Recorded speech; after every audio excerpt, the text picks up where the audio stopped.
नमस्कार दोस्तों, मैं Dharmendra Verma online study with D K में आपका बहुत बहुत स्वागत करता हूं। जैसा कि आप सभी को पता है कि यहाँ पर आपके सीटेट 2026 फरवरी में जो आपकी एग्जाम होने वाली है उसकी जोरों शोरों से तैयारी करवाई जा रही है, जिसमें ज़्यादा समय नहीं बचा है। तो मॉक टेस्ट आपके लिए यहाँ पर लेकर आ रहे हैं, जिसमें 4 इन 1 यानी कि आपको यहाँ पर गणित पेडागोजी के 15 प्रश्न दिए जा रहे हैं, पर्यावरण पेडागोजी के 15, हिंदी पेडागोजी के 15 और बाल विकास के 15, यानी कि 4 प्रैक्टिस सेट हम ऐसे मेगा मॉक टेस्ट आपको दे चुके हैं। ये 5वां प्रैक्टिस सेट है। यदि आपने 4 प्रैक्टिस सेट नहीं लगाए हैं तो लगा लीजिएगा। सभी के 15-15 प्रश्न मिलेंगे आपको। टोटल यहाँ पर 60 प्रश्न मिलने वाले हैं, जो कि काफी इंपोर्टेंट रहेंगे आपके सीटेट जो फरवरी 2026 में आने वाली है उसके लिए। तो स्किप नहीं करना है, वीडियो को पूरा देखना है और इन हर टॉपिक में हर अध्याय में ये बताना है कि इन 15 प्रश्नों में आपको कितने नंबर आ रहे हैं, और अंत में भी बताइएगा कि इन जो टोटल 60 नंबर है इसमें आपको कितने नंबर आ रहे हैं। और यहाँ पर देखिए, समय का थोड़ा सा ध्यान रखिएगा। समय, जितने कम समय में आप प्रश्नों को हल करेंगे उतना अच्छा है, क्योंकि आप जब एग्जाम होने बैठेंगे तो वहां पर आपको बहुत लिमिटेड समय मिलेगा और उसी में आपको हल करना पड़ेगा प्रश्न को, है ना। तो बाल विकास के यहाँ पर 15 प्रश्न मिलेंगे, और इन 15 प्रश्नों में कितने नंबर आ रहे हैं कमेंट्स के माध्यम से बताइएगा। ज्यादा समय आपका खराब नहीं करेंगे। वीडियो अच्छा लगता है तो आपको लाइक करना है, शेयर करना है, चैनल को सब्सक्राइब कर लेना है। तो शुरुआत करते हैं। यहाँ पर देखिए, पहला प्रश्न पढ़ूंगा, 4 विकल्प पढ़ूंगा, आंसर बताऊंगा, उतने में ही आपको आंसर का चयन करना है। ठीक, पहला प्रश्न पूछा गया आपसे कि कोहलबर्ग के सिद्धांत की एक प्रमुख आलोचना के बारे में आपको बताना है। यदि आपने हमारे 4 टेस्ट देखे होंगे तो कहीं ना कहीं इस पर हमने पहले भी बात की है। तो आप यहाँ पर आसानी से आंसर लगा सकते हैं कि उन्होंने बच्चों का अध्ययन नहीं किया, उन्होंने नैतिक तर्क और नैतिक व्यवहार के बीच स्पष्ट संबंध नहीं बताया, उन्होंने सिद्धांत में महिलाओं की देखभाल के परिप्रेक्ष्य की उपेक्षा की गई है कैरोल गेलिगन के द्वारा, उन्होंने बहुत अधिक संस्कृतियों को शामिल किया है। क्या है सही आंसर? कोहलबर्ग के सिद्धांत की एक प्रमुख आलोचना बताना है आपको, और सही आंसर होगा कि उन्होंने जो सिद्धांत दिया है उसमें सिर्फ और सिर्फ पुरुष या फिर लड़के की ही बात की है, महिलाओं की बात उनके द्वारा नहीं की गई है। तो उनकी आलोचना उनकी शिष्या द्वारा की गई है, जिनका नाम था कैरोल गिलिगन। इनके द्वारा ये आलोचना की गई है कि उन्होंने सिर्फ न्याय की बात की है, जो महिलाएं अपनी दृष्टि से देखभाल की बात करती हैं उस पर इनके द्वारा कोई भी बात नहीं की गई है। तो ये आलोचना की गई, यदि पूछे किसके द्वारा की गई है तो कैरोल गिलिगन के द्वारा की गई है ना। तीसरा वाला विकल्प आपका सही होगा। अगला प्रश्न, निम्नलिखित में से कौन सा लक्षण डिसलेक्सिया से सीधे संबंधित है? यहाँ पर देखिए, डिसलेक्सिया से संबंधित पूछा गया प्रश्न है। यदि इसकी डिटेल चाहिए इन सभी प्रश्नों की, यानी कि जो टॉपिक से प्रश्न हमने लिए, इनके अलग अलग टॉपिक के हमने एक प्रॉपरली वीडियो बनाए हैं, उनको देख लीजिएगा। यहाँ पर ज्यादा समझाया नहीं जाएगा। आपको प्रश्न पढ़ेंगे, 4 विकल्प पढ़ेंगे, थोड़ा बहुत यदि समझाने लायक होगा तो आपको समझा दिया जाएगा, लेकिन यहाँ पर ज्यादा डिटेल आपको नहीं बताई जाएगी, क्योंकि यहाँ पर आपका टेस्ट लिया जा रहा है। टोटल 60 प्रश्न आपको दिए जा रहे हैं, हर टॉपिक के हर अध्याय के 15-15 प्रश्न दिए जा रहे हैं। तो इसमें कितने नंबर आ रहे हैं जरूर बताइएगा। तो यहाँ पर देखिए, डिसलेक्सिया के बारे में पूछा गया है कि शब्दों को लिखने में खराब हस्तलेखन होता है, संख्याओं और गणनाओं को समझने में कठिनाई होती है, ध्वनियों को प्रतीकों या फिर जो अक्षर होते हैं उनके साथ जोड़ने और पढ़ने में कठिनाई होती है, या फिर ध्यान केंद्रित करने और एक जगह बैठने में असमर्थता होती है। डिसलेक्सिया के बारे में पूछा जाए तो आपको पता होना चाहिए, इसमें पढ़ने में दिक्कत होती है। जो बच्चा होता है वो बी और डी में अंतर नहीं कर पाता है, जैसे कि यहाँ पर पी और क्यू लिखा है, इसमें अंतर नहीं कर पाता है बच्चा, यानी कि उसे पढ़ने में कहीं ना कहीं प्रॉब्लम होती है। तो वो किससे ग्रसित होता है? डिसलेक्सिया से। एक इससे संबंधित और होता है डिसग्राफिया। देखिए, डिसलेक्सिया पूछे तो वो पढ़ने में होती है, और डिसग्राफिया पूछे तो वो लेखन संबंधित विकार, यानी कि वो बी को डी लिख देगा, पी को क्यू लिख देगा। इस प्रकार का यदि लिखने में संबंधित आए तो वो डिसग्राफिया हो जाएगा, और पढ़ने में आए तो डिसलेक्सिया हो जाएगा। ऐसे संबंधित एक और प्रश्न पूछा जाएगा तो वह फटाक से आपको आंसर देना है। तो यदि डिसलेक्सिया की बात करें तो आंसर होगा ध्वनियों को प्रतीकों यानी कि अक्षरों के साथ जोड़ने और पढ़ने में कठिनाई होती है डिसलेक्सिया में, है ना। तो तीसरा वाला विकल्प आपका सही हो जाएगा। अगला प्रश्न है, समावेशी शिक्षा से संबंधित प्रश्न है कि इसका मूल दर्शन क्या होता है? विशेष बच्चों को विशेष स्कूल में भेजना होता है क्या? सिस्टम को बच्चे के अनुकूल बदलना चाहिए, ना कि बच्चे को सिस्टम के अनुकूल बदलना? अक्षम बच्चों के प्रति दया और सहानुभूति दिखाना, या फिर केवल व्यवसायिक प्रशिक्षण देना क्योंकि वे पढ़ नहीं सकते हैं? तो समावेशी शिक्षा का मतलब होता है समग्र विकास करना, यानी कि सिस्टम को बच्चे के अनुकूल बदलना चाहिए, ना कि जो सिस्टम है उसे बच्चे के अनुकूल बदलना चाहिए। तो यहाँ पर बी वाला विकल्प क्या हो जाएगा? आपका सही हो जाएगा। अगला प्रश्न है, डिसग्राफिया से जूझ रहे छात्रों की मदद करने के लिए एक शिक्षक को क्या नहीं करना चाहिए? देखिए, नेगेटिव प्रश्न पूछा गया है। प्रश्न जल्दबाजी में ये नहीं करना है कि आप जल्दबाजी में गलत कर दे, प्रश्न को गलत पढ़ ले। प्रश्न को आपको हमेशा सही पढ़ना, नहीं है तो नेगेटिव प्रश्न हो जाएगा, जब नहीं लिखा है तो वो पॉजिटिव हो जाएगा। जैसे कि मैंने अभी आपको डिसलेक्सिया के बारे में बताया था कि पढ़ने संबंधित विकार है, वहीं पर डिसग्राफिया के बारे में भी मैंने आपको बताया था, लेकिन यहाँ पर पूछा गया है कि क्या इससे संबंधित नहीं है ना? तो उन्हें लिखने के लिए अतिरिक्त समय देना चाहिए, उसे मौखिक रूप से उत्तर देने की अनुमति देना चाहिए, उन्हें बार बार सुलेख का अभ्यास करने के लिए मजबूत करना चाहिए, या फिर लिखने की बजाय टाइपिंग या फिर ऑडियो रिकॉर्डिंग का विकल्प देना चाहिए। तो जैसा कि मैंने आपको बताया कि डिस्ग्राफिया के बारे में मैंने आपको बताया था, ये क्या लेखन संबंधित है, लिखने में प्रॉब्लम होती है, और डिस्ग्राफिया में पढ़ने में प्रॉब्लम होती है। बात एक ही है कि पढ़ने में यदि पी पढ़ेगा तो पी को क्यों पढ़ेगा, और लिखेगा तो पी को क्यों लिखेगा, है ना? लेकिन बात यहाँ पर ऐसा नहीं है कि दोनों एक ही बीमारी है। देखिए, यदि पढ़ने की बात आए तो डिसलेक्सिया हो जाएगा, और लिखने की बात आए तो डिस्ग्राफिया हो जाएगा। तो उससे संबंधित क्या है, सुलेख का अभ्यास करने के लिए मजबूर करना, ये बार बार उसे एक जो शिक्षक है उसे नहीं करना चाहिए, है ना? तीसरा वाला विकल्प क्या हो जाएगा आपका, सही हो जाएगा। चलिए, तो अगला प्रश्न है आपका, ध्यान अभाव सक्रियता विकार, जैसे ADHD भी कहा जाता है, वाले बच्चों की कक्षा में सबसे अधिक जो अच्छी रणनीति है वो क्या होगी? अच्छी रणनीति के बारे में यहां पर आपको बताना है। पहला विकल्प है आपका, उसे कक्षा के सबसे पीछे बैठना चाहिए, वहां दूसरों को परेशान ना करे, उसे लंबे और जटिल निर्देश साथ देना चाहिए, कार्यों को छोटे छोटे हिस्सों में बांटना और बीच बीच में ब्रेक देना चाहिए, उसे पूरे समय चुपचाप बैठने के लिए कहना चाहिए। तो यहाँ पर देखिए, यदि प्रश्न पढ़ेंगे और 4 विकल्प पढ़ेंगे तो आसानी से आप यहाँ पर आंसर बता पाएंगे कि ध्यान और अभाव और सक्रियता की उसमें कमी है बच्चे में, तो उसे क्या करेंगे आप, छोटे छोटे हिस्सों में बांटेंगे और बीच बीच में उसे क्या करेंगे आप, ब्रेक देंगे। तो तीसरा वाला विकल्प क्या हो जाएगा आपका, सही हो जाएगा। ठीक, जैसे कि आप यदि किसी पाठ को पूरा पढ़ा रहे हैं, यदि पाठ को यदि पूरा पढ़ना है आपको, तो ऐसा नहीं कि एक साथ उसे पूरा पढ़ा दे, उसे दो दो लाइन याद, दो दो लाइन पढ़ाकर और फिर थोड़ा सा ब्रेक देके फिर पढ़ाइएगा, है ना?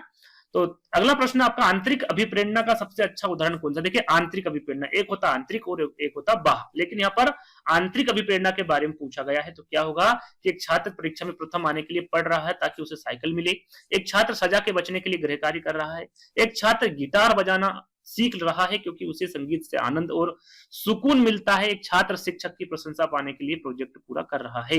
तो आंतरिक अभिप्रेरणा किसे कहते हैं, आप सभी को पता हो, जो अंदर से प्रेरित करे उसे आंतरिक अभिप्रेरणा कहते हैं। और जो बाहरी अभिप्रेरणा होता है, जो लालच, किसी प्रकार का कोई लालच हो, जैसे कि एक छात्र परीक्षा में प्रथम इसलिए आना चाह रहा है क्योंकि उसे साइकिल चाहिए, है ना? तो एक लालच हो गया, तो यह बाहरी अभिप्रेरणा हो गई, है ना?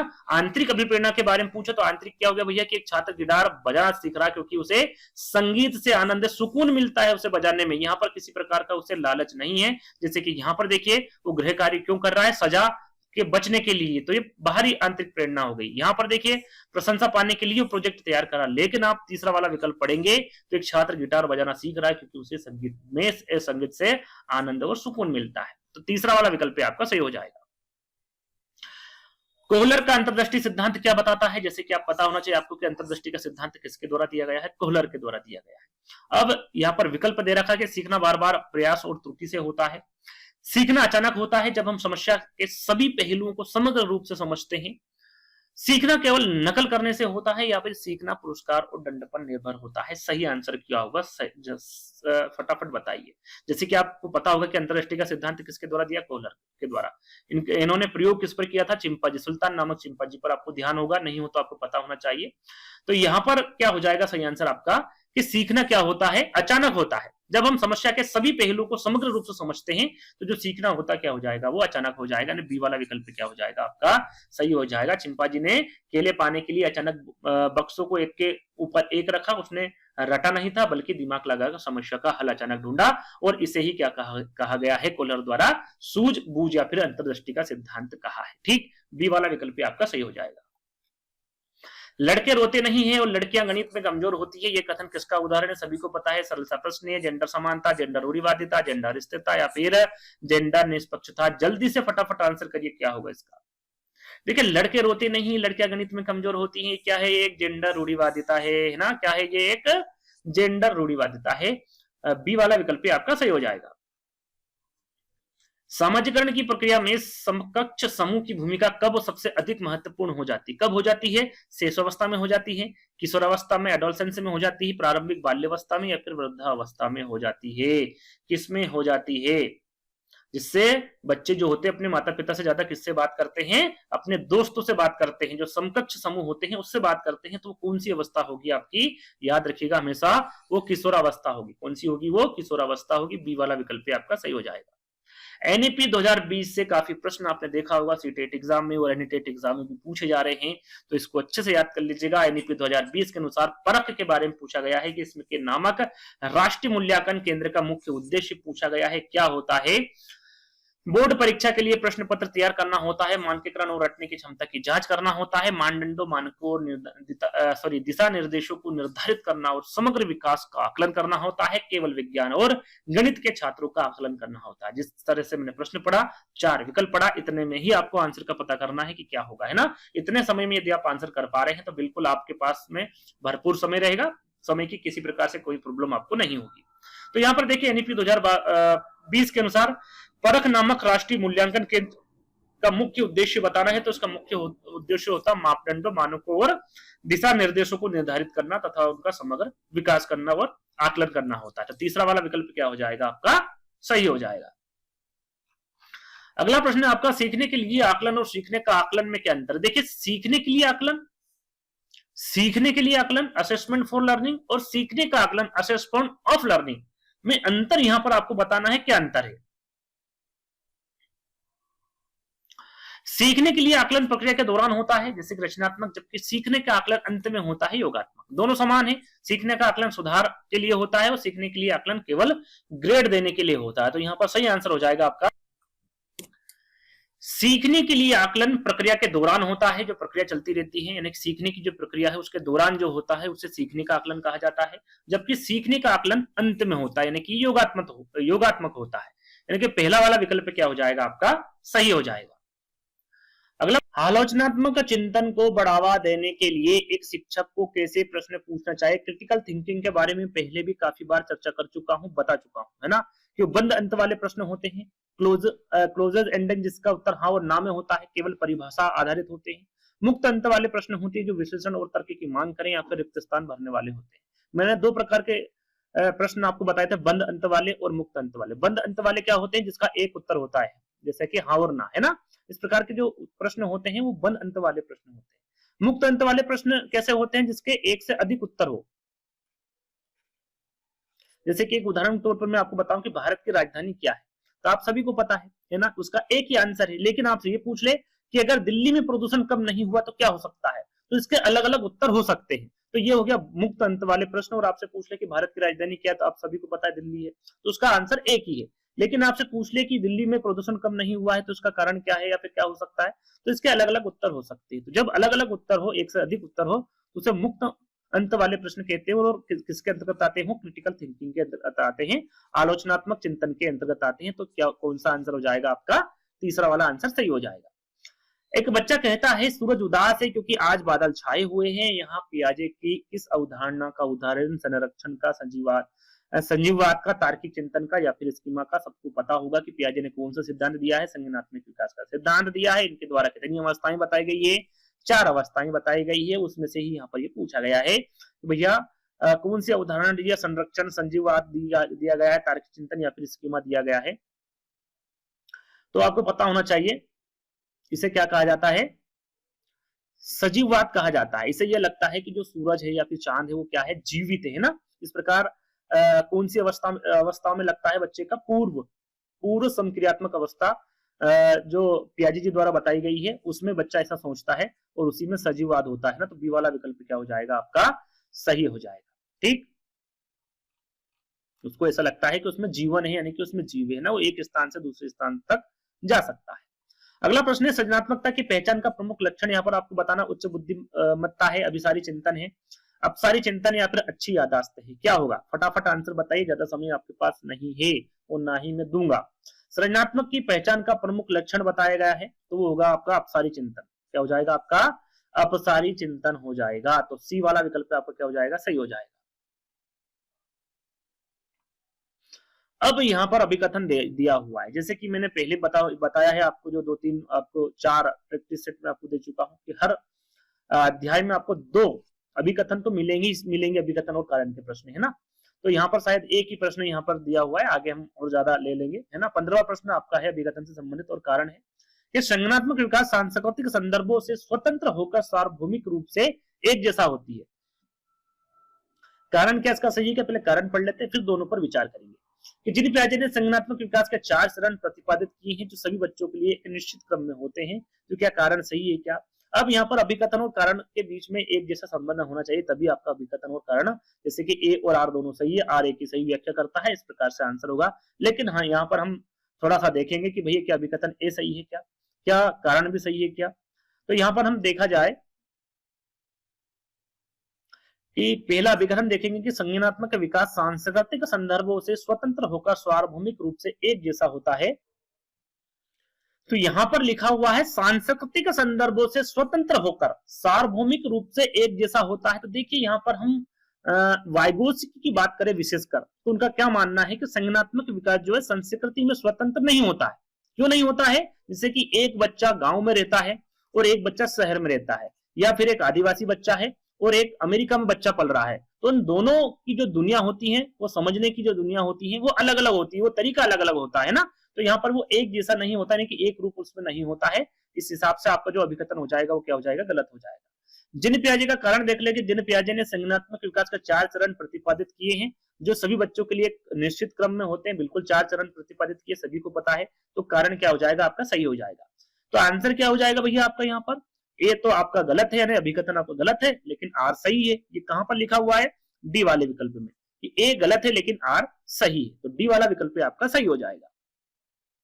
तो ये 15 प्रश्न आपके यहीं पर समाप्त होते हैं आपके बाल विकास के।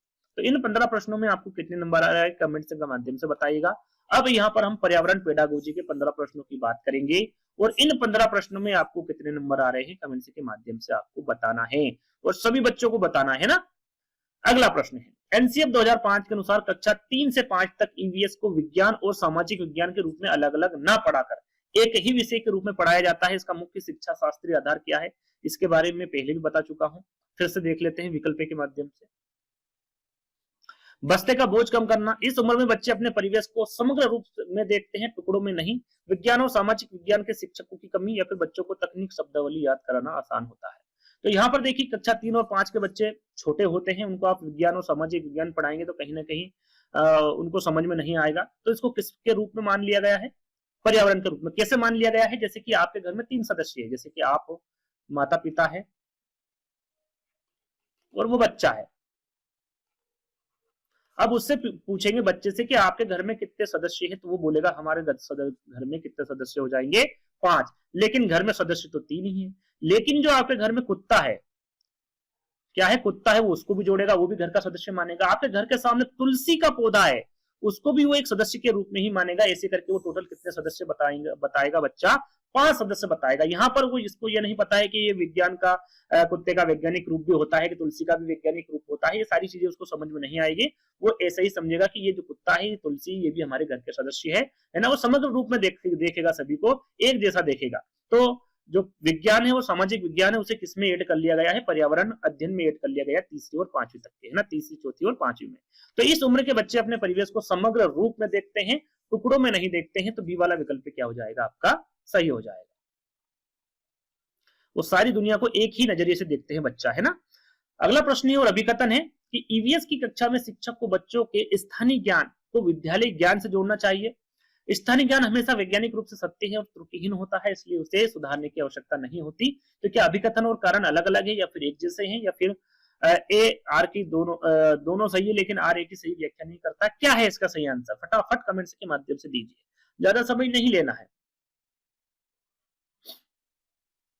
तो यहाँ पर आप देखेंगे कि ईवीएस की कक्षा में शिक्षक को बच्चे के जो स्थायी ज्ञान को विद्यालय ज्ञान से जोड़ना चाहिए। स्थायी ज्ञान है बच्चे का जो घर में सीखा हुआ है, परिवार में सीखा हुआ, सामाजिक तौर तरीके जो सीखा हुआ है, उसमें विद्यालय ज्ञान से जोड़ना चाहिए, बिल्कुल उसको जोड़ना चाहिए। तो अभिकथन आपका क्या हो जाएगा, बिल्कुल करेक्ट हो जाएगा, यानी कि आपका ए तो सही है। क्या कारण है भैया, इसका कारण देख लेते। कारण क्या बता रहा है कि ये स्थायी ज्ञान हमेशा वैज्ञानिक रूप से सत्य और त्रुटिहीन होता है क्या, इसलिए उसे सुधारने की आवश्यकता होती है। तो ऐसा नहीं, घर परिवार या फिर जो सामाजिक रूप से जो तौर तरीके सीखे जाते हैं वो कहीं ना कहीं सत्य होते हैं, त्रुटिपूर्ण नहीं होते हैं ना, या त्रुटिहीन नहीं होते हैं वैज्ञानिक रूप से। तो इसलिए उसे सुधारने की आवश्यकता नहीं होती है, उसी के हिसाब से विद्यालय जैसे कि पहला वाला अभी आपका अभिकथन दिया हुआ है कि स्थानीय ज्ञान से उसे जोड़ना चाहिए, ना कि उसे सुधारने की आवश्यकता है। तो कारण क्या हो जाएगा आपका? गलत हो जाएगा। तो यहां पर आप देखेंगे तो आपका अभिकथन तो सही है लेकिन कारण गलत है, यानी कि ए सही है और आर गलत है। तो यहां पर सही आंसर क्या हो जाएगा आपका? तीसरा वाला हो जाएगा। चलिए अगला प्रश्न है कि एक शिक्षक बच्चों को एक पौधा देते हैं और उसमें उसकी पत्तियों के रंग, आकार और किनारों को नोट करने के लिए कहते हैं। इस गतिविधि की किस प्रकार की कौशल पर जोर दिया गया है? प्रोसेस स्किल कौन सी भैया उसमें? सॉरी, परिकल्पना, अवलोकन, भविष्यवाणी या फिर मापन, किसका प्रयोग कर रहा है वो यहां पर? तो यहां पर वो अवलोकन कर रहा है। क्या कर रहा है भैया? पत्तियों का रंग, आकार कैसा है, किनारों में नोट करने के लिए कहा गया है वो किस प्रकार से करना है, तो वो क्या करेगा? उसका अवलोकन करेगा, ऑब्जर्वेशन करेगा। तो बी वाला विकल्प क्या हो जाएगा आपका? सही हो जाएगा। सहयोगात्मक अधिगम में पुराने और अधिक दक्ष विद्यार्थी छोटे और कम कुशल विद्यार्थियों का आकलन करते हैं। इसका परिणाम क्या होता है ये सीधे सीधे आपको बताना है। समूह में प्रतिद्वंदियों और ईर्ष्या, उच्च उपलब्धि और आत्मगरिमा का विकास होता है। कम कुशल विद्यार्थियों का मनोबल गिरता है या फिर शिक्षक का काम कम हो जाता है। क्या होगा सही आंसर? देखिए सहयोगात्मक अधिगम के बारे में बात की जा रही, कोलैबोरेशन के बारे में यहाँ पर बात की जा रही है। पुराने और अधिक दक्ष विद्यार्थी छोटे और कम कुशल विद्यार्थियों का आकलन करते हैं। तो इसका परिणाम क्या होगा? उच्च उपलब्धि और आत्मगरिमा का विकास होगा, है ना, सेल्फ स्ट्रीम का विकास होगा। तो बी वाला विकल्प क्या हो जाएगा आपका? सही हो जाएगा। यहाँ पर देखिए जैसा कि मैंने बताया कि दो आपको विघटन और कारण मिलेंगे, बाल विकास में एक ही मिला है, तो उसका मैं अगली बार ध्यान रखूंगा। दो प्रश्न आपको मिले, है ना। तो यहाँ पर पर्यावरण अध्ययन में दो विघटन और कारण आपको देखने को मिल रहे हैं। तो यहाँ पर देखेंगे कि भाई क्या है अभिकथन, क्या कहना चाह रहा है यहाँ पर कि ईवीएस शिक्षण में कहानियां और कविता का उपयोग केवल बच्चों का मनोरंजन करने और कक्षा को शांत रखने के लिए किया जाता है। क्या ये सही है क्या? तो ये छोटा बच्चा भी बता देगा कि ऐसा नहीं है ना, क्योंकि इसको डबल से पढ़ने की आवश्यकता नहीं है। ऐसा नहीं है कि टाइम पास करने के उद्देश्य से या फिर मनोरंजन के उद्देश्य से किया जाता है। इसका उद्देश्य होता है बच्चों को जटिल अवधारणाओं को आसानी से समझाना होता है ना, इसके माध्यम से, कहानियों के माध्यम से, कविता के माध्यम से, और इसी से बच्चे सीखते हैं। तो अभिकथन आपका बिल्कुल गलत हो जाएगा। क्या कारण इसका सही है? क्या क्या बच्चे कहानियों के पात्रों के साथ खुद को आसानी से जोड़ लेते हैं और उससे संदर्भित अधिगम संभव होता है? क्या बिल्कुल बच्चे अच्छे से सीखेंगे इससे? तो कारण क्या हो जाएगा आपका? बिल्कुल सही हो जाएगा। ये तो साधारण सा था भैया अभिकथन और कारण। यदि इसको भी आपने गलत कर दिया है तो आपको अभिकथन और कारण में काफी मेहनत करने की आवश्यकता है ना। तो सही आंसर क्या होगा भैया? अभिकथन तो आपका गलत है लेकिन कारण सही है। तो कहां पर है भैया? ए गलत आर सही, ये आपका डी वाले में है ना, ए गलत आर सही है। डी वाला विकल्प आपका सही हो जाएगा। आगे बढ़ेंगे। राष्ट्रीय पाठ्यचर्या की रूपरेखा 2005 के अनुसार बताना है कि ईवीएस की पाठ्य पुस्तक ज्ञान का एकमात्र स्रोत होनी चाहिए, परिभाषाओं और विस्तृत विवरणों से भरी होनी चाहिए, बच्चों को समाज, समुदाय और प्रकृति से जुड़ने के लिए एक संसाधन के रूप में कार्य करना चाहिए, ना कि साध्य के रूप में करना चाहिए, शिक्षक के लिए निर्देश पुस्तिका होनी चाहिए। यदि प्रश्न पढ़ेंगे, चार विकल्प पढ़ेंगे तो आंसर आपके सामने होगा। देखिए एनसीएफ 2005 के अनुसार ईवीएस की पाठ्य पुस्तक के बारे में बताना है तो ये बच्चों को समाज, समुदाय और प्रकृति से जुड़ने के लिए एक संसाधन के रूप में कार्य करना चाहिए, ना कि साध्य के रूप में। तो तीसरा वाला बिल्कुल सही होगा। आपने विकल्प पढ़ा होगा, आसानी से आंसर दे चुके होंगे। आगे बढ़ेंगे। कक्षा में लिंग भेद, जेंडर की बात यहाँ पर की जा रही है कि विषय में चर्चा करते समय शिक्षक को किस बात पर जोर देना चाहिए? किस बात पर विशेष जोर देना चाहिए भैया? यहाँ बताना है कि लड़के और लड़कियों के काम प्राकृतिक रूप से अलग होते हैं, ऐसा होता है क्या? वो जेंडर रूढ़िवादिता में चला जाएगा जैसे कि हमने पहले पढ़ा, ये नहीं होता। महिलाओं के लिए आरक्षित नौकरियों की सूची बनाना, ये भी नहीं होगा। इस विषय में बचना क्योंकि यहाँ विवादित है, तो ऐसा नहीं है। उनको, बच्चों को बिल्कुल आपको समझाना चाहिए। सही आंसर क्या हो जाएगा? सामाजिक रूढ़ियों से रूढ़ियों को चुनौती देना, जैसे कि लड़कियां भी पायलट बन सकती हैं और लड़के भी खाना बना सकते हैं। इस प्रकार से आपको चर्चा करनी चाहिए। उनको इन चीजों को आराम से समझाना चाहिए। जो पहले अंधविश्वास होता था, पहले जो भेदभाव होता था, उनके बारे में बच्चों से बात करनी चाहिए, बिल्कुल करनी चाहिए। तीसरा वाला विकल्प भी आपका सही हो जाएगा। प्राथमिक स्तर पर मानचित्र चित्रांकन मैपिंग की यहाँ पर बात की जा रही है। सिखाने का मुख्य उद्देश्य पूछा गया है किस स्तर पर? प्राथमिक स्तर पर। यह विषय ध्यान दीजिएगा, कहां पर पूछा गया है यह विषय ध्यान दीजिएगा, उससे आप आसानी से आंसर के बारे में अच्छे से समझ पाएंगे। तो यहाँ पर देखेंगे बच्चों को सुंदर ड्राइविंग बनाना सिखाना है क्या? मानचित्रांकन के बारे में बात की जा रही, बच्चों को पृथ्वी के अक्षांश और देशांतर समझाना है क्या? स्थानों के सापेक्ष स्थिति और दिशाओं की समझ विकसित करना, सटीक पैमाने का उपयोग करके नक्शा बनाना। तो सटीक पैमाने के बारे में नहीं समझेंगे, अक्षांश देशांतर के बारे में नहीं समझेंगे, क्योंकि यहाँ पर प्राथमिक स्तर की बात की जा रही। क्या होगा? स्थानों की सापेक्ष स्थिति और दिशाओं की समझ विकसित करना, ये मुख्य उद्देश्य होगा सिखाने का प्राथमिक स्तर पर मानचित्रांकन का। तो तीसरा वाला विकल्प है आपका सही हो जाएगा।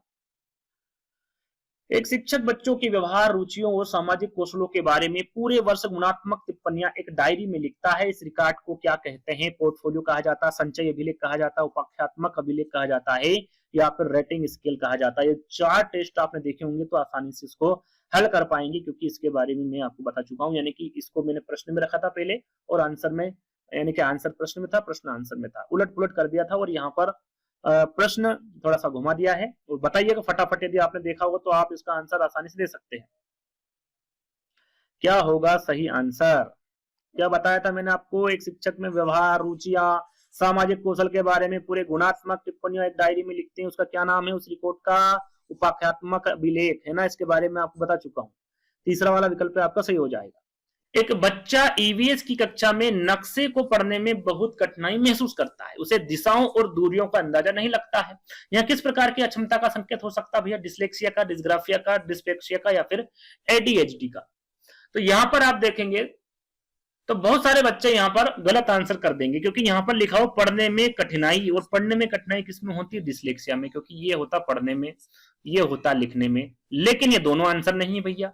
क्यों नहीं है? क्योंकि देखिए यहाँ पर नक्शे को पढ़ने में कठिनाई हो रही है, क्योंकि नक्शा क्या है? एक प्रकार का स्थानिक कौशल होता है, और इसमें दिशाओं और दूरियों का अंदाजा नहीं लगा पा रहा बच्चा, उसे दिक्कत हो रही है। तो ये किसमें चला जाएगा? दिशा और स्थान को समझने में जब बच्चे को दिक्कत होती है तो डिस्प्रेक्सिया हो जाता है उसको, यानी कि किस अक्षमता से ग्रस्त है बच्चा? डिस्प्रेक्सिया से ग्रसित है, ना कि डिसलेक्सिया से, है ना। तो तीसरा वाला विकल्प क्या हो जाएगा आपका? सही हो जाएगा। एक शिक्षक कक्षा में प्रश्न पूछता है, अगर धरती पर पानी खत्म हो जाए तो क्या होगा? यह प्रश्न किस प्रकार का है और किसका उद्देश्य है? बंद अंत वाले, देखिए मैं दोनों प्रश्न के बारे में बताया था आपको, याददाश्त परखना। मुक्त अंत वाले प्रश्न अपसारी चिंतन को बढ़ावा देना। तथ्यात्मक प्रश्न सही उत्तर जानना, या फिर बहुविकल्पी प्रश्न। फटाफट इसका आंसर दीजिए, मैं काफी बार इस प्रश्न को बता चुका हूं आपको। क्या बताया था मैंने? बंद अंत वाले प्रश्न क्या होता है? जिसका एक उत्तर होता है, यानी कि देखा हुआ आंसर, जैसे कि मैंने बताया था आपको भारत की राजधानी क्या है, तो फट से हमने आंसर दे दिया दिल्ली, है ना। याददाश्त परखना, इससे याददाश्त प्रश्न भैया हमें याद है कि नहीं।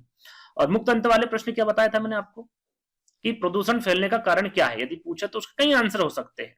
तो क्या हो जाएगा? मुक्त अंत वाले प्रश्न हो जाएगा। तो यहाँ पर किस प्रकार का प्रश्न पूछा गया है कि अगर धरती पर पानी खत्म हो जाए तो क्या होगा? इसका एक आंसर हो सकता है क्या? नहीं हो सकता, अनेक आंसर इसके हो सकते हैं। तो किसमें चला जाएगा? ये मुक्त अंत वाले प्रश्न में चला जाएगा। अब सारे चिंतन को बढ़ावा देगा ये, है ना। तो बी वाला विकल्प क्या हो जाएगा आपका? सही हो जाएगा। ठीक, आगे बढ़े। ईवीएस पाठ्यक्रम को थीम में क्यों बांटा गया है भैया, ना कि अध्यायों में? आपने देखा होगा थीम को, जो ईवीएस है उसकी कितनी थीम बताई गई? 6 थीम बताई गई है। और उसमें कौन सी एक थीम है जिसकी उप थीम बताई गई है? तो परिवार एवं मित्र की। ये प्रश्न आता है, परिवार एवं मित्र, ऐसा पूछा जाता है सीधा सीधा कि वो कौन सी थीम है जिसकी उप थीम बताई गई है पर्यावरण अध्ययन में? तो परिवार एवं मित्र, जिसकी 4 उप थीम बताई गई है। कितनी बताई गई है? 4, है ना। और यदि थीम के बारे में पूछे तो वो कितनी है? 6 है।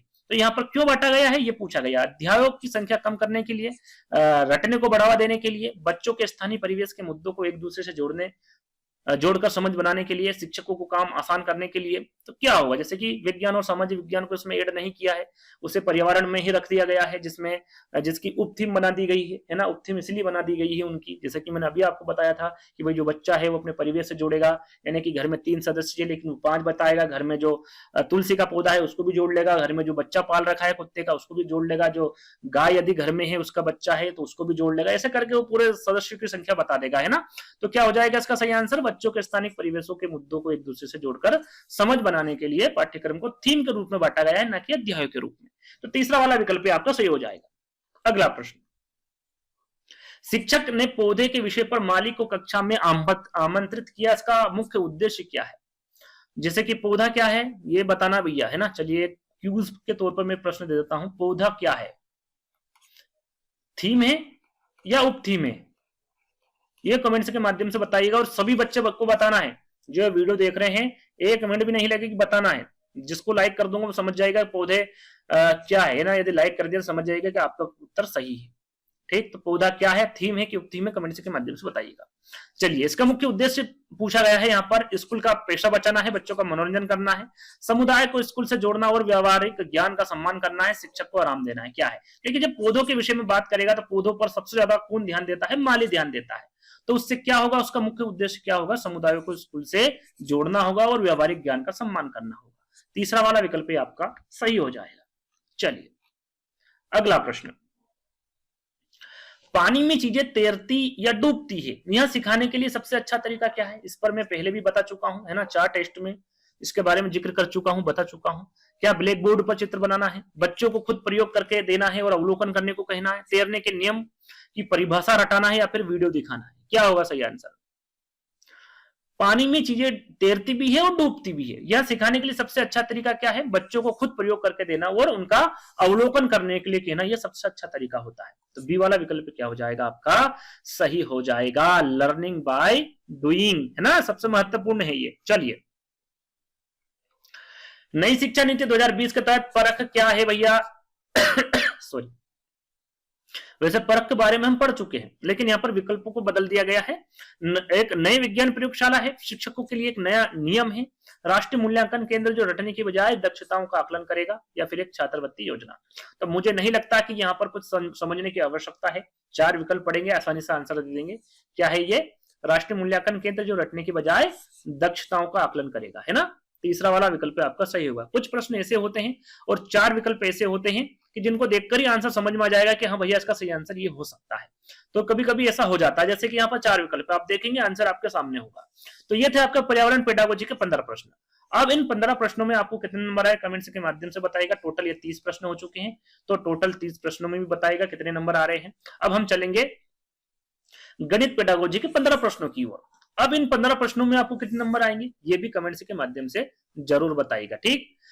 चलिए, पहला ही प्रश्न आपका अभिकथन से संबंधित है, अभिकथन और कारण से है। अभिकथन और कारण पढ़ लेते हैं भैया। क्या कह रहा है अभिकथन और कारण, कि रचनात्मक मूल्यांकन शिक्षण अधिगम प्रक्रिया का एक अभिन्न अंग होता है। क्या, शिक्षण अधिगम का कारण क्या है इसका, कि रचनात्मक मूल्यांकन का एकमात्र उद्देश्य छात्रों को वार्षिक परीक्षा के लिए ग्रेड देना और रैंक करना होता है। क्या क्या है भैया इसका सही आंसर, जल्दी से बताइए, अभिकथन और कारण में क्या सही होगा।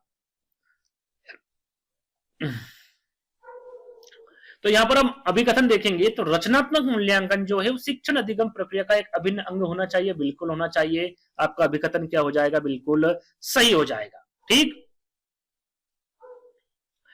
कारण क्या है इसका, कि रचनात्मक मूल्यांकन का एकमात्र उद्देश्य छात्रों को वार्षिक परीक्षा के लिए ग्रेड देना और रैंक देना है। क्या नहीं, इसका उद्देश्य क्या है, सुधार करना और फीडबैक देना होता है, ना कि फाइल ग्रेड या फिर रैंक देना होता है। तो आपका कारण क्या हो जाएगा, रचनात्मक मूल्यांकन का गलत हो जाएगा। तो ए सही है और आर गलत है। कहां पर है, तीसरे वाले विकल्प में। तो ये आपका क्या हो जाएगा, सही आंसर हो जाएगा, ठीक। इसका उद्देश्य क्या होता है, रचनात्मक मूल्यांकन का सुधार करना और फीडबैक देना होता है, ना कि ग्रेड देना और रैंक देना। इसकी वजह से आपका कारण क्या हो जाएगा, गलत हो जाएगा।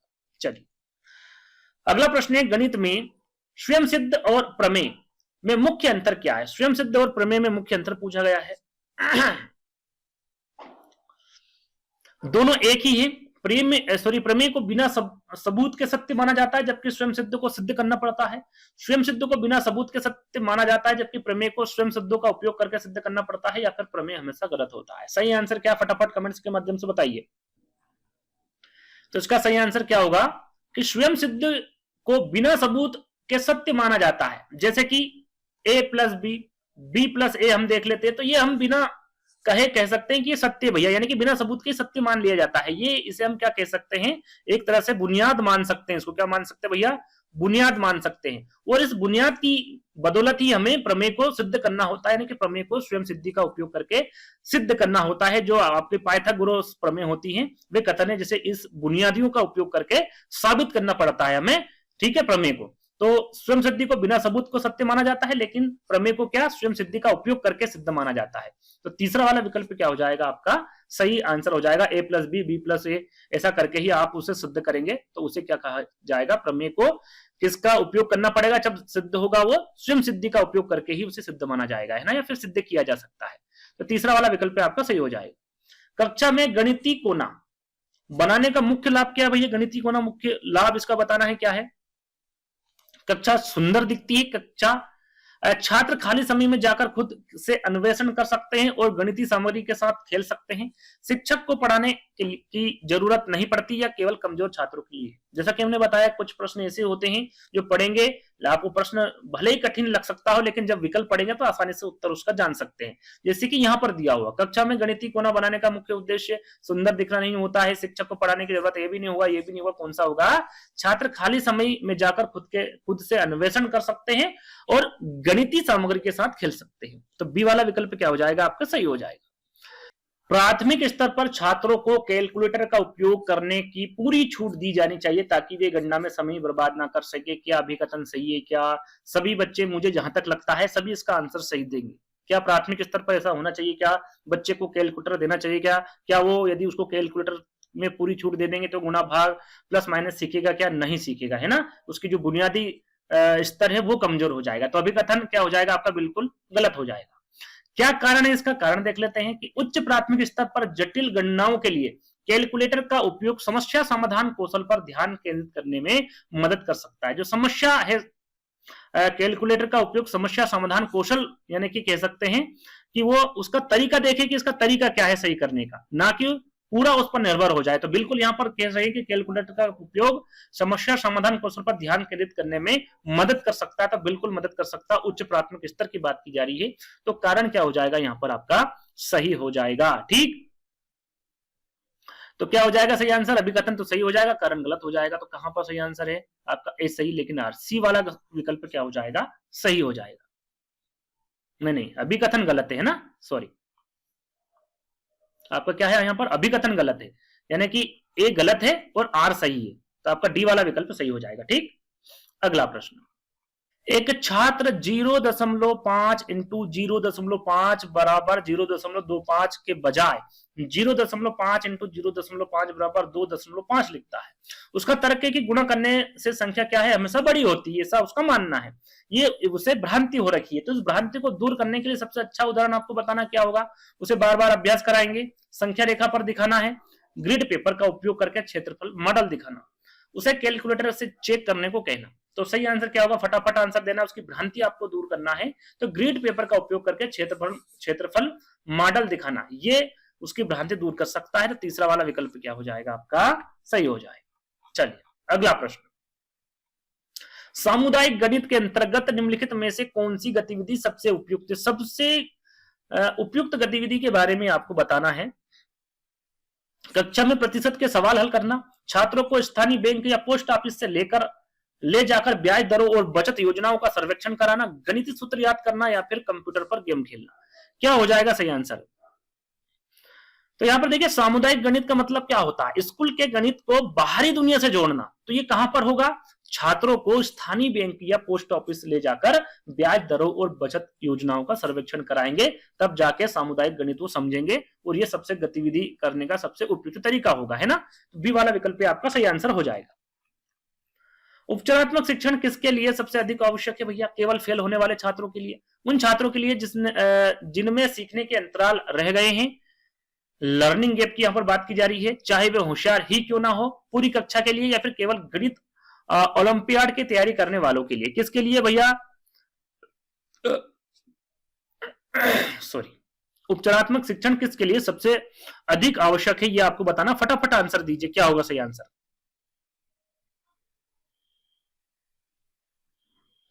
तो सही आंसर क्या हो जाएगा आपका यहां पर? उन छात्रों के लिए जिनमें सीखने के अंतराल यानी कि लर्निंग गैप रह गई हो, चाहे वो होशियार ही क्यों ना हो, उनके लिए उपचारात्मक शिक्षण ये सबसे अधिक आवश्यक होगा उनके लिए। तो बी वाला विकल्प आपका सही हो जाएगा। डिसकैलकुलिया से पीड़ित छात्र के लिए कौन सी रणनीति सबसे कम प्रभावी होगी? देखिए बहुत अच्छा प्रश्न है, आपको पता होना चाहिए इसके बारे में। दृश्य सहायक सामग्री का उपयोग करना, वास्तविक जीवन के उदाहरण देना, सख्त समय सीमा के साथ जटिल लिखित परीक्षा लेना या फिर गणितीय खेलों का उपयोग करना। क्या होगा सही आंसर? डिसकैलकुलिया, जो बच्चा गणित में कमजोर होता है ना, जो गणना करने में कमजोर होता है उसे डिसकैलकुलिया होता है। जैसे कि आप सभी को पता होगा ये तो, है ना, जिसे संख्याओं से डर लगता है। तो क्या उसे आप सख्त समय सीमा देंगे? क्या जटिल लिखित परीक्षा लेंगे? उसकी नहीं लेंगे, है ना। और यही पूछा गया कौन सी रणनीति सबसे कम प्रभावी होगी? तो तीसरा वाला विकल्प आपका सही हो जाएगा। चलिए, जॉर्ज पोलियो की समस्या समाधान मॉडल का सही क्रम, यहां पर देखिए उनका सही क्रम आपको बताना है। पोलियो ने कितने चरण बताए, पहले आपको पता होना चाहिए, 4 चरण बताए। क्या बताया गया भैया, 4 चरण बताया गया। पहले समझाओ कि पूछा क्या गया है, फिर प्लान बनाओ यानी कि कौन सा फार्मूला लगेगा, फिर प्लान चलाओ यानी कि हल करो, फिर पीछे मुड़कर देखो यानी कि क्या उत्तर सही है, क्या कोई और तरीका तो नहीं था इसका। तो इस हिसाब से कौन सा सही होगा भैया, तो आप देखेंगे समस्याओं को समझना, फिर योजना बनाना, फिर योजना को लागू करना, फिर पुनः अवलोकन करना कि भैया क्या कोई इसमें दिक्कत तो नहीं है, क्या और कोई तरीका तो नहीं था इसको हल करने का। तो ये क्या है, जॉर्ज पोलियो की समस्या समाधान मॉडल का सही क्रम है। बी वाला विकल्प आपका सही हो जाएगा। गणित की प्रकृति के बारे में कौन सा कथन असत्य, देखिए यहाँ पर असत्य कथन बताना है। गणित तार्किक है, गणित अमूर्त है, गणित पदानुक्रम है, गणित केवल गणनाओं का अध्ययन है। क्या है सही आंसर, तो जैसा कि मैंने आपको बताया, देखिए बारे में असत्य कथन आपको बताना है। तार्किक है बिल्कुल, तार्किक अमूर्त है बिल्कुल है, पदानुक्रम बिल्कुल है, गणित केवल गणनाओं का अध्ययन है, ये आपका गलत होगा क्योंकि ये असत्य कथन है। तो असत्य कथन पूछा गया था और डी वाला ही विकल्प क्या हो जाएगा, आपका सही आंसर हो जाएगा। चलिए सरल सा प्रश्न था आपका 10वां। 11वां देख लेते हैं। प्राथमिक स्तर पर पैटर्न पहचानना पाठ्यक्रम का अनिवार्य हिस्सा है, क्योंकि क्यों है अनिवार्य हिस्सा, ये बताना है। यह छात्र को प्रतियोगी परीक्षाओं के लिए तैयारी करता है। यह बीजगणित की नींव रखता है और तार्किक क्षमता विकसित करता है। यह समय बिताने का अच्छा साधन है, या फिर आसान है और शिक्षक को आराम मिलता है। प्राथमिक स्तर पर पैटर्न पहचानना पाठ्यक्रम का अनिवार्य हिस्सा क्यों, जैसे कि हम पहाड़ा पढ़ते हैं 2 4 6 8 10, ये पहाड़ा ये क्रम है एक तरह का, है ना, ये स्तर है, ये पैटर्न है। तो ये क्यों अनिवार्य, पाठ्यक्रम का अनिवार्य हिस्सा क्यों है, ये आपको बताना है। तो ये क्यों है भैया, क्योंकि यहाँ बीज गणित की नींव रखता है और तार्किक क्षमता विकसित करता है। बी वाला विकल्प क्या हो जाएगा, आपका सही हो जाएगा। जैसे पैटर्न है 1 2 3 4 5 6 7 हम बच्चों को सिखाते हैं, तो एक तरह का पैटर्न होता है। इससे क्या होगा, इससे बीज गणित की नींव रखी जाती है और तार्किक क्षमताओं का विकास करना होता है। बी वाला विकल्प आपका क्या हो जाएगा, सही हो जाएगा। जियो बोर्ड के बारे में पूछा गया, इसका उपयोग किससे सिखाने के लिए सबसे प्रभावी, आयतन को, 2D आकृति के गुण जैसे कि क्षेत्रफल और परिमाप को, गुणा और भाग को, या फिर संख्याओं का क्रम। जियो बोर्ड आपने देखा होगा, और जियो बोर्ड है एक लकड़ी का बोर्ड बना होता है जिस पर कीलें लगी होती है, आपने देखा होगा, है ना। तो उससे क्या किया जाता है भैया, उससे 2D आकृति के गुण जैसे कि क्षेत्रफल और परिमाप आप सीख सकते हैं उससे, है ना। तो बी वाला विकल्प क्या हो जाएगा, आपका सही हो जाएगा। चलिए आप उससे त्रिभुज वगैरह सारी चीजें बना सकते हैं। एनसीएफ 2005 के अनुसार प्राथमिक स्तर पर गणित शिक्षण में महत्वाकांक्षी होने का अर्थ यहां पर बताना। महत्वाकांक्षी होने का अर्थ, इसका अर्थ है कि केवल गणित तक बनाने का लक्ष्य रखना। इसका अर्थ है कि गणित के उच्च लक्ष्यों जैसे कि अमूर्तता और तर्क को प्राप्त करना, ना कि केवल सीमित लक्ष्य यानी कि उपयोगी कौशल को सिलेबस का दोगुना कर देना, या फिर बच्चों को कठिन सवाल देना। यदि आप प्रश्न और 4 विकल्प पढ़ेंगे तो भी आप यहाँ पर आंसर बहुत ही आसानी से बता पाएंगे, यानी कि देख पाएंगे कि प्राथमिक स्तर पर गणित शिक्षण में महत्वाकांक्षी होने का अर्थ पूछा गया एनसीएफ 2005 के अनुसार। तो इसका अर्थ होता है कि गणित के उच्च लक्ष्यों जैसे कि अमूर्तता और तर्क को प्राप्त करना, ना कि केवल सीमित लक्ष्य जैसे कि उपयोगी कौशल को प्राप्त करना। तो आपका बी वाला विकल्प क्या हो जाएगा, आपका सही हो जाएगा। अगला प्रश्न है, गणित की कक्षा में वाद विवाद आयोजित करने का मुख्य उद्देश्य क्या होता है भैया। कक्षा में शोर मचाना, बच्चों को बोलने में व्यस्त रखना, बच्चों की विचार प्रक्रिया को स्पष्ट करना और उन्हें अपने तर्कों को दूसरे के सामने रखने और बचाव करने का अवसर देना, या फिर सबसे तेज बोलने वाले बच्चे की पहचान करना। क्या होगा सही आंसर, देखिए वाद विवाद की यहां पर बात की जा रही है। तो वाद विवाद में क्या होता है, बच्चों की विचार प्रक्रिया को स्पष्ट करना और उन्हें अपने तर्कों को सुधारने के सामने रखने और बचाव करने का अवसर देना होता है वाद विवाद, है ना, इसका मुख्य उद्देश्य होता है। तो तीसरा वाला विकल्प आपका सही हो जाएगा। अंतिम प्रश्न की ओर चलते हैं आपके सॉरी, गणित पेडागोजी के 15 प्रश्न बताना है कितने नंबर आ रहे हैं आपको। निम्नलिखित में से कौन सा कथन रचनावादी कक्षा की विशेषता नहीं है। देखिए नेगेटिव प्रश्न पूछा गया है, रचनावादी कक्षा की विशेषता कौन सी नहीं है, ये आपको बताना है। छात्र समूह में कार्य कर रहे हैं, बिल्कुल कर सकते हैं। शिक्षक केवल सही उत्तर को स्वीकार करता है और अन्य तरीकों को खारिज कर देता है। छात्र विभिन्न वस्तुओं का उपयोग कर रहे हैं। शिक्षक सुविधादाता की भूमिका में नहीं है। तो जैसा कि आपने यहां पर देखा, जैसे कि एक उदाहरण मैं आपको दे रहा हूं कि प्रश्न आपको नहीं आ रहा है और 4 विकल्प में भी आपको समझ नहीं पड़ रही है, क्या होगा सही आंसर। यहाँ पर एक छोटी सी ट्रिक मैं आपको बताऊंगा, जैसे कि ये तो समझ में आ गया, जैसे आप सभी को इसका आंसर पता चल गया होगा, लेकिन किसी बच्चे को नहीं पता चल रहा है कि इसका आंसर क्या होगा। तो यहाँ पर देखिए क्या पूछा गया, नेगेटिव प्रश्न, और मैंने क्या बताया था, जहां पर केवल लगे या किसी एक ही पर्टिकुलर टॉपिक पर बात की जाए तो वो हमेशा नेगेटिव में चला जाएगा। तो क्या पहले वाले विकल्प में कही जा रही कि नहीं, आप तीसरे वाले में देखेंगे नहीं की जा रही, चौथे में नहीं की जा रही, लेकिन यहां पर की जा रही केवल सही उत्तर को स्वीकार करता है। तो यहां पर केवल लगा हुआ है। जैसे कि ये प्रश्न तो सरल है, लेकिन कहीं कहीं आपको ऐसे प्रश्न आपके सामने आ जाएंगे, कहीं वो समझ में आपको नहीं आ रहे, तो इस प्रकार से आप उसे देख सकते हैं नेगेटिव और पॉजिटिव वर्ड में, है ना। उस पर एक अलग से वीडियो बना दूंगा, वो आप समझ लीजिएगा, तो वो भी काफी हेल्प आपको करेगा एग्जाम में। तो यहाँ पर सही आंसर क्या हो जाएगा आपका, बी वाला हो जाएगा। रचनावादी कक्षा की विशेषता कौन सी नहीं है कि शिक्षक केवल सही उत्तर को स्वीकार करता है और अन्य तरीकों को खारिज कर देता है। यह विशेषता नहीं होगी एक रचनावादी कक्षा की। तो ये आपके गणित पेडागोजी के 15 प्रश्न थे। भैया बताना है कि इन 15 प्रश्नों में आपको कितने नंबर आ रहे हैं। अब हम चलेंगे हिंदी पेडागोजी की तरफ। इसमें 15 प्रश्न हैं और ये 15 प्रश्न में आपको कितने नंबर आएंगे ये कमेंट्स के माध्यम से बताइएगा। अभी तक हम 45 प्रश्नों को हल कर चुके हैं। अब हम यहाँ पर 45 से 60 प्रश्न तक हल करेंगे। चलिए, प्रश्न है कि व्याकरण शिक्षण की आगमन विधि के सोपानों का सही तार्किक क्रम आपको देखना है। सही तार्किक क्रम, देखिए इस प्रकार के प्रश्न भी अधिकतर पूछे जा रहे हैं। 3 प्रकार के प्रश्न अभी जो हाल ही में एग्जाम हो रही है उसमें पूछे जा रहे हैं, अभिकथन और कारण के, कूट के, और ये तार्किक जो क्रम है इसके क्रम वाइज पूछे जा रहे हैं ना। यहाँ पर ये लगे हुए हैं ना, ध्यान दीजिएगा, लगा देता हूं ताकि आपको समझ में आए। चलिए अब बताइए, आगमन विधि के जो सोपान है, बताएं व्याकरण शिक्षण की आगमन विधि के सोपान का सही तार्किक क्रम क्या है, ये आपको बताना है।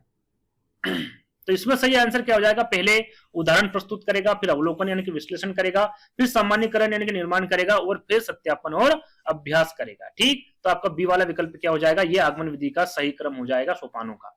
तो बी वाला विकल्प आपका सही हो जाएगा। चलिए अगला प्रश्न, मौन पठन यानी कि साइलेंट रीडिंग के बारे में यहाँ पर बात की जा रही। गहन अध्ययन और अर्थ ग्रहण के लिए सबसे उपयुक्त होती है क्या अभिकथन। इसका कारण क्या है, मौन पठन में छात्र उच्चारण और स्वर के उतार चढ़ाव पर सबसे अधिक ध्यान देते हैं क्या। अब बताइए कि अभिकथन सही है, कारण सही है, या दोनों सही है, या दोनों एक दूसरे की व्याख्या करते हैं क्या है सही आंसर, फटाफट आंसर दीजिए। इसका आंसर मैं बता रहा हूं, नहीं दे पा रहे हैं तो वीडियो को पॉज कर लीजिएगा। देखिए हम अभिकथन पढ़ें तो जो मौन पठन होता है, आप मौन पठन करते हैं यानी कि मन ही मन में पढ़ते हैं ना, जैसे कि पुस्तकालय में कहीं बैठे हो तो किताब पढ़ रहे होंगे तो आप मन ही मन में पढ़ते हैं, तो उससे ऊर्जा खत्म नहीं होती है, इसलिए पूरा ध्यान अर्थ समझने में आपका होता है और गहन अध्ययन आप करते हैं। तो बिल्कुल सबसे उपयुक्त कथन होगा आपका अभिकथन मौन पठन के हिसाब से। तो अभिकथन तो आपका सही हो गया। कारण देख लेते हैं, मौन पठन में छात्र उच्चारण और स्वर में उतार चढ़ाव में सबसे अधिक ध्यान देते हैं क्या। तो यहाँ पर एक उच्चारण और स्वर शैली की बात की जा रही है। तो उच्चारण और स्वर शैली ये मौन पठन का हिस्सा नहीं है। ये किसका हिस्सा है भैया, दोनों ये सास्वर का हिस्सा है। किसका है, ये सास्वर का हिस्सा है, ना कि मौन पठन का। तो कारण आपका क्या हो जाएगा, यहाँ पर गलत हो जाएगा। ठीक है, इसमें मौन पठन में क्या होठ नहीं हिलते हैं, इसलिए उच्चारण और स्वर इसके हिस्सा नहीं होते हैं, सास्वर पठन के हिस्से होते हैं।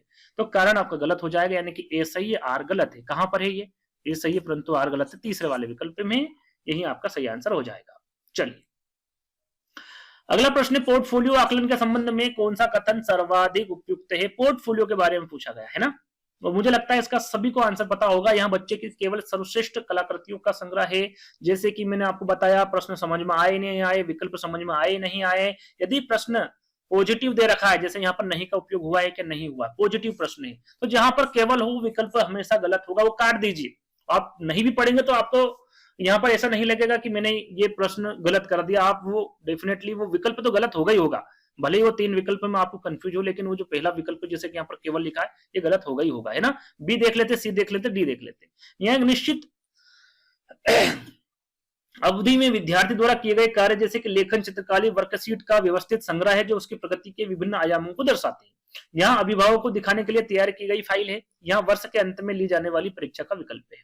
देखिए पोर्टफोलियो की बात की जा रही है, तो ये क्या होता है, एक तरह की निश्चित अवधि में ली गई विद्यार्थी द्वारा किए गए कार्य जैसे कि लेखन, चित्रकारी, वर्कशीट का एक व्यवस्थित संग्रह होता है जो उसके प्रगति के विभिन्न आयामों को क्या करता है, दर्शाता है। तो बी वाला विकल्प क्या हो जाएगा, आपका सही हो जाएगा। चलिए अगला प्रश्न, यहाँ पर देखिए अभिकथन दे रखा, कारण दे रखा। पहले अभिकथन देख लेते हैं। डिस्ग्राफिया से ग्रस्त बच्चे को शिक्षक द्वारा अधिक से अधिक लिखित गृह कार्य देना चाहिए ताकि उसका अभ्यास हो सके। डिस्ग्राफिया एक लेखन विकार है जो सूक्ष्म गत्यात्मक कौशल और वर्तनी को प्रभावित करता है।